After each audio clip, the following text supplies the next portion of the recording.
Elon Musk ಮತ್ತು Donald Trump ಇಬ್ಬರು ಶಕ್ತಿಶಾಲಿ ವ್ಯಕ್ತಿತ್ವಗಳು.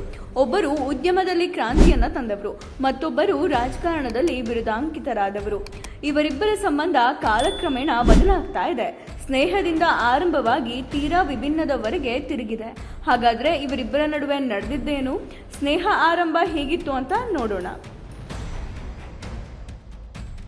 ಪ್ರಾರಂಭದ ಸ್ನೇಹ 2016ರಲ್ಲಿ ಟ್ರಂಪ್ ಅಧ್ಯಕ್ಷರಾದಾಗ ಎಲಾನ್ ಮಸ್ಕ್ ಅವರನ್ನ ಸಲಹೆಗಾರ ಸಮಿತಿಗೆ ಆಹ್ವಾನಿಸಿದ್ರು. ಎಲಾನ್ ಮಸ್ಕ್ ಟ್ರಂಪ್ ಅವರ ವ್ಯವಹಾರ ಪ್ರೀತಿ, ಟ್ಯಾಕ್ಸ್ ಕಡಿತ ನೀತಿ ಇತ್ಯಾದಿಗಳಿಗೆ ಬೆಂಬಲವನ್ನ ಸೂಚಿಸಿದ್ರು. ಟ್ರಂಪ್ ಮೊದಲ ಅವಧಿಯಲ್ಲಿ ಟ್ರಂಪ್ ಅಂದ್ರೆ ಎಲಾನ್ ಮಸ್ಕ್ ಅನ್ನುವಂತಹ ಭಾವನೆ ಇತ್ತು. ಆದ್ರೆ ಈಗ ಸದ್ದಿಲ್ಲದೆ ವೈರತ್ವ ಶುರುವಾಗಿದೆ. ಭಿನ್ನಮತದ ಆರಂಭ.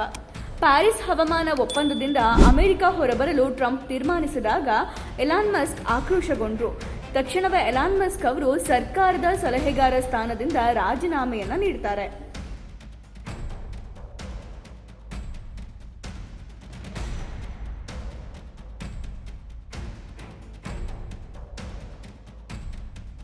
ಸಾಮಾಜಿಕ ಮಾಧ್ಯಮದಲ್ಲಿ ಹರಿದಾಟ.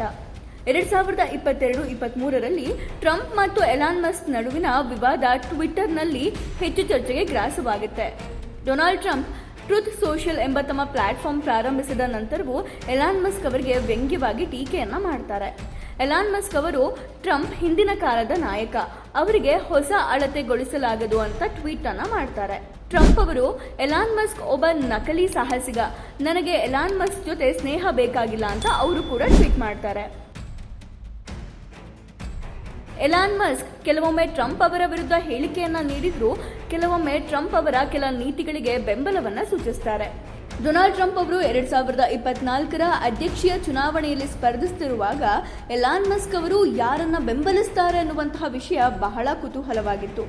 ಇವರಿಬ್ಬರ ಸ್ನೇಹ ಹಳಸುತ್ತಿರುವ ಹಿನ್ನೆಲೆಯಲ್ಲಿ ಸ್ಪೇಸ್ ಎಕ್ಸ್ ಹಾಗೂ ಟ್ರಂಪ್ ಸರ್ಕಾರದ ಒಪ್ಪಂದಗಳ ಮೇಲೂ ಕೂಡ ಬರೆ ಬೀಳೋದಂತೂ ಖಚಿತ. ಅಮೆರಿಕ ಅಧ್ಯಕ್ಷ ಡೊನಾಲ್ಡ್ ಟ್ರಂಪ್ ತಮ್ಮ ಪ್ರಬಲ ಅಸ್ತ್ರದಂತೆ ಎಲಾನ್ ಮಸ್ಕ್ ಅವರನ್ನ ಬಳಸ್ತಾ ಇದ್ರು. ಈಗ ಎಲಾನ್ ಮಸ್ಕ್ ಇಂದ ದೂರ ಆಗ್ಬಿಟ್ಟಿದ್ದಾರೆ. ಇದು ದೊಡ್ಡ ಹೊಡೆತ ಬೀಳುವಂತೆ ಮಾಡೋದಂತೂ ಖಚಿತ. ಇದರಿಂದ ಟೆಕ್ನಾಲಜಿ ವಿಚಾರದಲ್ಲೂ ಸಾಕಷ್ಟು ಬದಲಾವಣೆಗಳಾಗೋದು ಕೂಡ ಪಕ್ಕಾ.